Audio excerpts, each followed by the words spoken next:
बड़ी खबर सामने आ रही है जहां पर बलिया गोलीकांड के आरोपी धीरेन्द्र सिंह ने सरेंडर कर दिया है। ये बड़ी खबर आपको बता रहे हैं जहां पर बलिया गोलीकांड के मुख्य आरोपी धीरेन्द्र सिंह ने सरेंडर कर दिया है।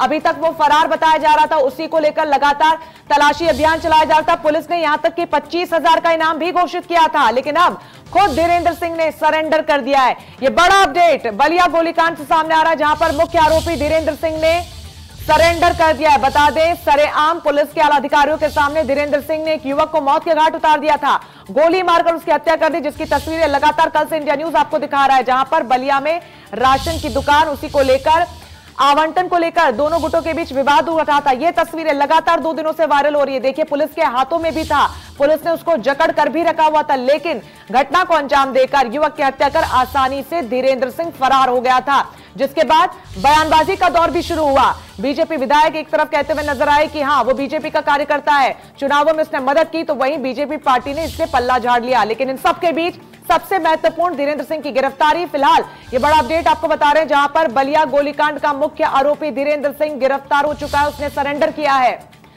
लंबे समय से फरार बताया जा रहा था, उसको लेकर तलाशी अभियान किया जा रहा था। आपको बता दें, जगह जगह पर छापेमारी भी की जा रही थी और यही वजह है कि पुलिस ने धीरेन्द्र सिंह पर 25,000 का इनाम भी घोषित किया था, जिसके बाद अब खुद धीरेन्द्र सिंह ने सरेंडर कर दिया है। अब यहां से कार्रवाई कैसे आगे बढ़ती है, यह देखना दिलचस्प होगा। लेकिन इन सबके बीच पुलिस की भूमिका पर भी लगातार सवाल उठ रहे थे।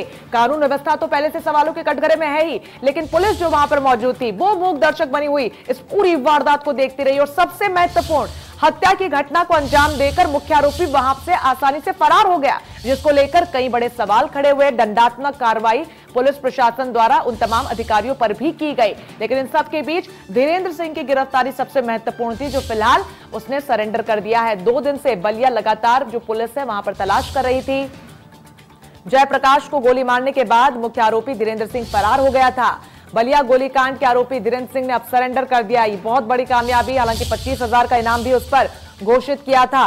दुकान के आवंटन को लेकर 2 गुटों में यहां पर काफी विवाद देखने को मिला था। उसी के बाद हत्या की पूरी वारदात हुई, जहां पर धीरेन्द्र सिंह एक युवक जिसका नाम जयप्रकाश बताया गया उसको गोली मारता है, जिसके बाद अफरा तफरी मच जाती है। इन सबके बीच वहां से वो फरार हो जाता है।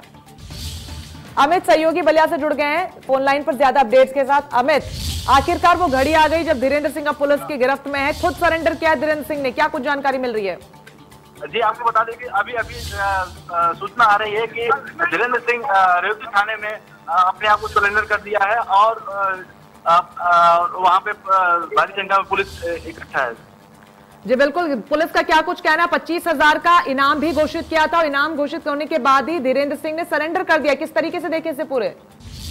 जी, आपको बता दें कि उनके ऊपर 75,000 का इनाम, 25,000 का इनाम था, उसे 50,000 कर दिया गया था, जिसके बाद आज उन्होंने अपने आप को सरेंडर किया है रेवती थाने में। बिल्कुल, अब यहाँ से पुलिस की कार्रवाई कैसे आगे बढ़ेगी? और यहाँ से वो सीधे रेवती थाने पहुंचे हैं और रेवती थाने से वहीं पर सरेंडर किए हैं अपने आप। चलिए, बहुत बहुत शुक्रिया आपका तमाम जानकारी के लिए। तो फिलहाल ये वो मौका जिसको लेकर लगातार पुलिस छापेमारी कर रही थी, जहां पर धीरेन्द्र सिंह की गिरफ्तारी बहुत ज्यादा महत्वपूर्ण भी। Your call has been kept on hold. Please stay online. इस बीच Your call अरविंद चतुर्वेदी जी हमारे साथ जुड़ गए हैं ज्यादा जानकारी के साथ। अरविंद जी, लगातार धीरेन्द्र सिंह को लेकर सवालों के कटघरे में पुलिस की भूमिका भी थी, क्योंकि तस्वीरों में जैसा कि हम देख सकते हैं कि वारदात के बाद पुलिस ने उसको जकड़ा भी था, बावजूद इसके वो फरार हो गया था। छापेमारी लगातार जारी थी, लेकिन अब धीरेन्द्र सिंह आगे आता और खुद सरेंडर करता है। मैं आपको यही बताना चाहता हूँ कि धीरेन्द्र सिंह को पकड़ने को लेके पूरे देश में बहुत दबाव था और मैं पूरे देश की नजर थी उत्तर प्रदेश पे, क्योंकि जिस तरीके से ये गोलीकांड को अंजाम दिया गया था वो बहुत सारे सवाल कानून और व्यवस्था पे खड़ा कर रहा था। और मैं आपको ये भी बताना चाहता हूँ कि जो बड़े अफसर हैं, चाहे एसीएस होम हो, चाहे मुख्यमंत्री सचिवालय हो, ये सारे के सारे लोग इस बात का लगातार दबाव बना के लोगों ने रखा हुआ था कि कैसे जो है धीरेन्द्र सिंह की गिरफ्तारी हो। और दबाव इतना ज्यादा था कि धीरेन्द्र सिंह को आत्मसमर्पण करना पड़ा और जो कुछ भी जिस तरीके से इस हत्याकांड को अंजाम दिया गया वो भी अपने आप में बहुत जघन्य हत्याकांड है। और इसमें जिस तरीके से उसने वीडियो वायरल किया वो भी वो पॉलिटिकल जो है उसमें माइलेज लेने की कोशिश थी। कहा ये जा रहा था कि एक विधायक का संरक्षण है, विधायक के ऊपर भी सरकार का बहुत दबाव था। और मैं समझता हूं कि सारी चीजें क्योंकि इसकी गिरफ्तारी होनी चाहिए थी, लेकिन मुझे लगता है कि जिस तरीके से उसने रेवती थाने में समर्पण किया है, ये सारी चीजें मैनेज करके की गई हैं। सरकार के लिए उपलब्धि सिर्फ यही कही जाएगी कि अब धीरेंद्र सिंह पुलिस के कस्टडी में है और अब जो सवालों के जवाब देने की बारी है वो सरकार की है। लेकिन इसमें सवाल अभी भी बहुत सारे खड़े हो रहे हैं कि इतनी पुलिस वहां पर इस समय इतने बड़े अफसर तैनात हैं, लेकिन उसके बाद भी धीरेंद्र सिंह अगर आत्मसमर्पण करते रहा है तो इसमें बहुत सारे सवाल खड़े होंगे और उसका जवाब पुलिस को देना होगा।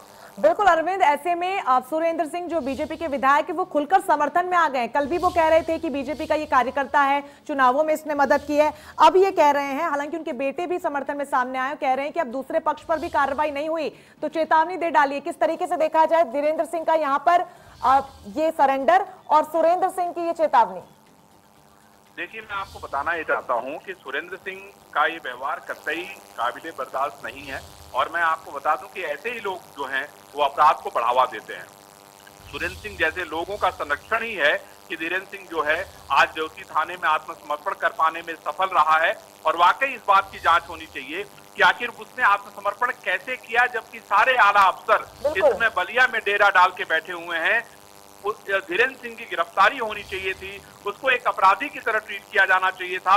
लेकिन यहाँ पर प्राथमिकता ये हो गई कि नहीं, उसको पैसेज दिया गया, उसको मौका दिया गया कि वो रेवती थाने में जाए और आराम से सरेंडर कर दे। ये भी एक बहुत बड़ा सवाल है जिसका जवाब पुलिस को देना होगा। जी बिल्कुल, जिस तरीके से लगातार ये पूरा मामला तूल पकड़ता हुआ नजर आ रहा है, हालांकि बीजेपी पार्टी अरविंद जी साफ तौर पर इस पूरे मामले से और खासतौर पर धीरेंद्र सिंह से पल्ला झाड़ चुकी है। लेकिन सुरेंद्र सिंह ने जो कुछ कल बयान दिया, उन्होंने कहा कि नहीं, ये बीजेपी का कार्यकर्ता है। ऐसे में जब आप सरेंडर कर चुका है पुलिस की गिरफ्त में, क्या पूछताछ के दौरान अब लगता है कि दूध का दूध और पानी का पानी हो जाएगा? बीजेपी से ताल्लुक रखता था या नहीं? देखिए, सवाल यह है कि भारतीय जनता पार्टी या उससे जुड़े हुए लोग, जो बड़े लोग हैं, उन्होंने ये स्पष्ट रूप से साफ कह दिया है कि हमारा इससे किसी तरह का कोई ताल्लुक नहीं है। ये अलग बात है, सुरेंद्र सिंह वहाँ के लोकल विधायक हैं, राजनीति के लिए बहुत सारे काम उन्होंने ऐसे किए होंगे जो शायद अमूमन पॉलिटिशियन सार्वजनिक तो कभी नहीं करता। बट इतना मैं जरूर कहूंगा कि अगर वो किसी तरीके का ऐसे लोगों को संरक्षण देते हैं तो आने वाला जो समय है वो उनके लिए बहुत अच्छा नहीं कहा जाएगा। क्यों? क्योंकि इस तरह के लोग ही माहौल को खराब करने का काम करते हैं, आपकी राजनीति को बदनाम करने का काम करते हैं। और ऐसे ही लोग जब आप दोबारा राजनीति में वोट मांगने के लिए जाएंगे तो जनता आपसे यही सवाल करेगी कि अरे आप तो धीरेंद्र सिंह के साथ खड़े थे। तो ऐसे में आपको जवाब देना बहुत मुश्किल हो जाता है। ऐसे में सुरेंद्र सिंह जैसे लोगों के लिए खास तौर पे चेतावनी है कि ऐसे लोगों को बढ़ावा न दें। ये कहीं न कहीं इनको राजनीति को नुकसान करने का काम तो करेगा ही, भारतीय जनता पार्टी को भी नुकसान पहुंचाने का काम करेगा और बाकी प्रदेश में अलग अलग जगहों पे बढ़ावा देने का, ऐसे अपराधियों को बढ़ावा देने का भी काम करेगा जो किसी न किसी नेता के साथ जुड़े होते हैं या उनके संरक्षण में पलते हैं। जी बिल्कुल अरविंद जी, जिस तरीके से लगातार ये पूरा मामला सामने आ रहा है, अपने आप में अब बहुत बड़े सवाल खड़े करता है। ऐसे में ये भी समझना होगा, एक बयान सुरेंद्र सिंह देते हैं जहां पर भारतीय जनता पार्टी की फजीहत उस बयान से हो रही, विपक्ष भी लगातार अब हमलावर है। लेकिन आज उनके बेटे ने भी, जिनका नाम विद्या विभूषण सिंह है, उन्होंने फेसबुक के जरिए सीएम योगी को चेतावनी दी। उन्होंने लिखा है कि योगी जी अब बर्दाश्त के बाहर हो रहा है, मजबूत होकर सड़क पर उतरेंगे हम। अब ये तो योगी जी को तय करना पड़ेगा कि अगर सुरेंद्र सिंह के बेटे चेतावनी मुख्यमंत्री को दे रहे हैं तो वो उनके खिलाफ किस तरह की कार्रवाई करते हैं, या भारतीय जनता पार्टी को तय करना होगा कि वो जो है ऐसे लोगों के खिलाफ किस तरह की कार्रवाई करती है। क्योंकि अपने आप में सवाल अगर ये लोग उठा रहे हैं तो उसके पीछे के कारण को भी समझना जरूरी है। क्योंकि अगर सवाल उठ रहे हैं तो उसका भी जवाब उनको भी देना चाहिए और मैं समझता हूं जनता को भी मिलना चाहिए। बिल्कुल अरविंद जी, और ये भी समझना बेहद जरूरी है कि अपराधियों को लेकर भारतीय जनता पार्टी के अपने नेताओं, मंत्री और विधायकों की जो मानसिकता है उसी में एकमत नहीं हो पा रहा है। तो प्रदेश में कानून व्यवस्था किस प्रकार से ये लागू करेंगे? बहुत बहुत शुक्रिया आपका तमाम जानकारी के लिए अरविंद जी। तो यहाँ पर जिस तरीके से लगातार एक के बाद एक बड़ा अपडेट सामने आ रहा है वो बहुत ज्यादा महत्वपूर्ण है। योगी सरकार अब इस पर क्या कुछ एक्शन लेगी, पुलिस आगे कार्रवाई को कैसे बढ़ाती है, इसको लेकर सभी की निगाहें लगातार बनी रहेंगी।